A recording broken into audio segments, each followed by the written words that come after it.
బంగాళాఖాతంలో కొనసాగుతున్న తీవ్ర అల్పపీడనం కోస్తా తీరం వైపు కదులుతోంది. ఇది రాబోయే 24 గంటల్లో ఉత్తర దిశగా కదులుతూ ఏపీ తీరం వెంబడి పయనించనుంది. దీని ప్రభావంతో ఇవాళ శ్రీకాకుళం, విజయనగరం, విశాఖపట్నం, అనకాపల్లి, కాకినాడ జిల్లాలో కొన్ని చోట్ల భారీ వర్షాలు కురిసే అవకాశం ఉందని వాతావరణ శాఖ పేర్కొంది. మిగిలిన ప్రాంతాల్లో తేలికపాటి నుంచి ఓ మోస్తరు వర్షాలకు అవకాశం ఉందని సూచించింది. వర్షాల నేపథ్యంలో ప్రజలు అప్రమత్తంగా ఉండాలని, రైతులు వ్యవసాయ పనుల్లో జాగ్రత్తలు తీసుకోవాలని విపత్తుల నిర్వహణ సంస్థ ఎండీ కుర్మనాథ్ సూచించారు.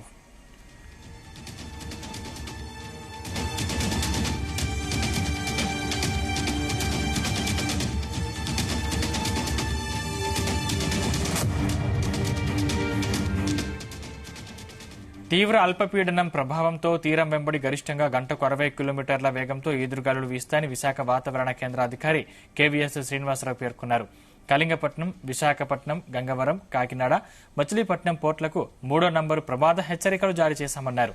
సముద్రం అలజడిగా మారడంతో మత్స్యకారులు ఆదివారం వరకు వేటకు వెళ్లరాదని హెచ్చరించారు. శ్రీకాకుళం, నెల్లూరు, విశాఖపట్నం, కాకినాడ, తిరుపతి తదితర జిల్లాల్లో తేలికపాటి వర్షాలు కురిశాయి. కళింగపట్నం, ఒంగోలు, కావలి, నెల్లూరు, కడప, తిరుపతి, విశాఖపట్నం, నర్సాపురం తదితర ప్రాంతాల్లో సాధారణ ఉష్ణోగ్రతలు 2 నుంచి 5 డిగ్రీలు తక్కువగా నమోదయ్యాయి.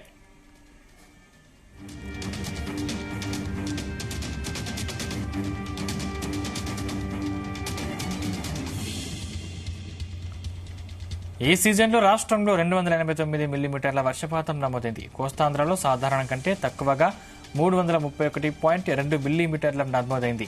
రాయలసీమలో సాధారణం కంటే 43% ఎక్కువ వర్షం కురిసింది.